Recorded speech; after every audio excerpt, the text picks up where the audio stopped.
Ahojte milí priatelia, takže po dlhšej dobe sa máme možnosť opäť vidieť. Nedávno sme navštívili Slovinsko, veľmi pekná krajina. Stretli sme tam veľmi zaujímavých ľudí a ďalej rozvíjame projekt cezhraničnej inklúzie. Ja verím, že tento projekt má potenciál priniesť veľkú hodnotu pre ľudí so zdravotným znevýhodnením v rámci celej Európy. A do toho prišla veľmi zaujímavá situácia, kdy som mal možnosť sa stretnúť s jednou pani, ktorá naozaj je v zlej životnej situácii, konkrétne jej finančná situácia je natoľko ťažká, že sa tým veľmi trápi a myslím si, že keďže žijeme na Slovensku, tak takých ľudí je o mnoho viac. Bavili sme sa na tú tému dlhšie a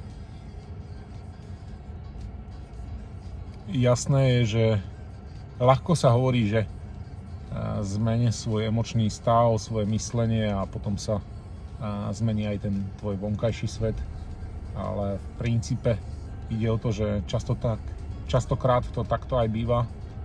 A ja už som to spomínal aj v minulosti, že ja nie som zastancom teórie, že my sme sami tvorcami nášho života, ale určite nejakú mieru tvorby nám náš stvoriteľ nechal. A aj z toho dôvodu pripravím pre túto pani a nie len ju. Myslím si, že takýchto prípadov je na Slovensku veľmi veľa. Krátky príbeh,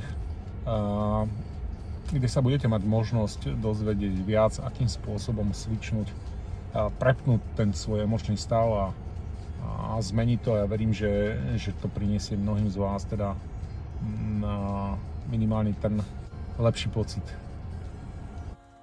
A jedine s týmto lepším pocitom dokážete transformovať svoj život k lepšiemu.